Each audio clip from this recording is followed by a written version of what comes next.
The Cathari had ruled the death world of Umbros Prime for over 3 millennia.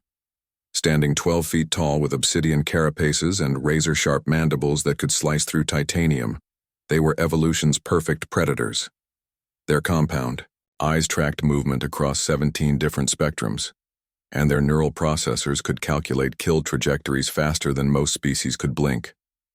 When the Galactic Council first catalogued Umbros Prime, they marked it with the highest danger classification: Apex Predator Territory. No sentient species had ever survived more than 6 hours in its crimson jungles. The Cathari made sure of that. "The jungle belongs to us," Hive Commander Zexathul had declared to the Council. "We are its children, its guardians, its executioners. Any who trespass will feed our young." For decades, this declaration stood unchallenged. Military, expeditions, scientific surveys, even automated probes all vanished without trace. The Cathari collected their technology like trophies, studying the weakness of inferior species. Then the humans arrived. Captain Sarah Chen's transport ship had suffered catastrophic engine failure while carrying refugees from the Proxima colonies.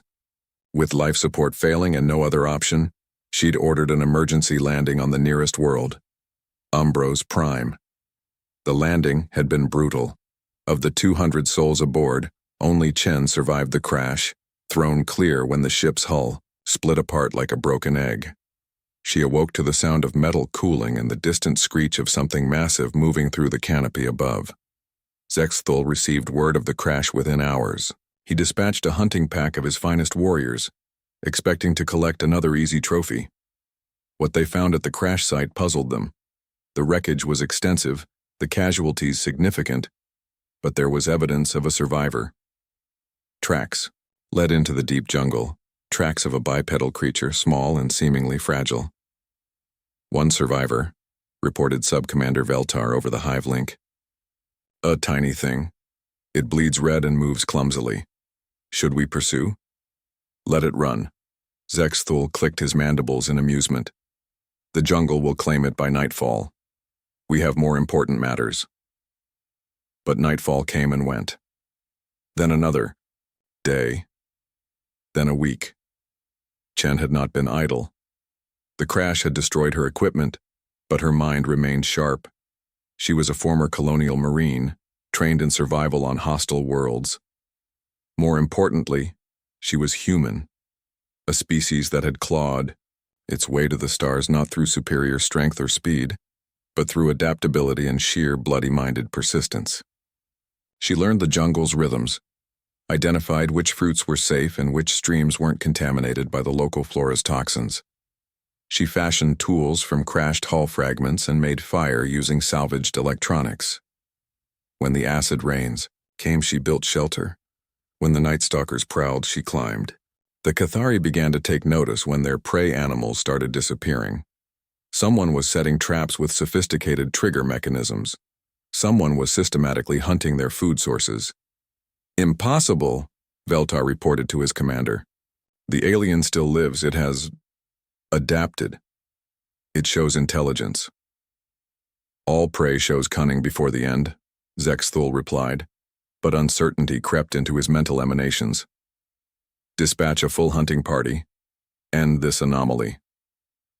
The hunting party found Chen's camp on the 15th day. What they discovered defied their understanding of natural order. The human had not merely survived, she had begun to thrive. Her shelter was camouflaged and fortified. Her traps were ingenious, combining salvaged technology with local materials in ways their analytical minds struggled to process. But Chen was not there.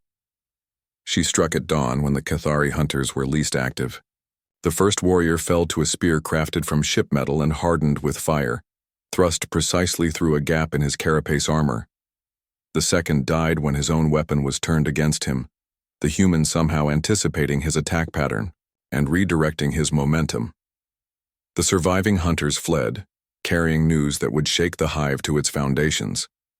The tiny alien had killed 2 apex predators with primitive weapons and raw cunning. Zexthul could not comprehend it. In his worldview, strength determined survival, Size, speed, natural weapons, these were the metrics of evolution's favor. This human possessed none of these advantages, yet somehow turned the jungle itself into her ally. He dispatched larger hunting parties. They found more traps, more evidence of the human's presence, but never the human herself. Chen had learned to think like her hunters, to anticipate their movements and strike where they were most vulnerable. She studied their patrol patterns, identified their communication methods, and began systematic counter-operations. The Cathari had never faced persistence hunting, the uniquely human strategy of pursuing prey until exhaustion claimed them. Chen flipped this ancient technique, making the hunters into the hunted. She never fought them directly when she could avoid it, instead wearing them down through constant harassment, stolen supplies, and psychological pressure. After 2 months, something unprecedented happened. A Cathari hunting party returned to the hive speaking of surrender. They had encountered the human at a watering hole and, instead of attacking, she had simply looked at them. In that gaze, they claimed to see something that chilled their predator souls, not fear but evaluation. She was no longer afraid of them. She was deciding whether they were worth her time. Zexthul realized the truth that would reshape galactic understanding of predator hierarchies. Apex status was not about physical dominance. It was about adaptive intelligence, about the ability to turn any environment into a weapon, any disadvantage into opportunity. When Chen finally walked out of the jungle after 93 days, she emerged not as a survivor, but as something new. The Cathari hunting parties did not pursue her. They watched from the shadows as this small, unremarkable creature strode through their domain as if she owned it, because in every way that mattered, she now did. The message Chen left for the Galactic Council was simple. Humans available for pest control services, apex predators specialty, references available upon request. The Cathari never again claimed exclusive dominion over any world. They had learned what the galaxy would soon discover, that humanity's true strength lay not in what they were born with, but in what they could become when circumstances demanded evolution. In the deep jungle of Umbros Prime, something had changed. The apex hunters were no longer alone at the top of the food chain.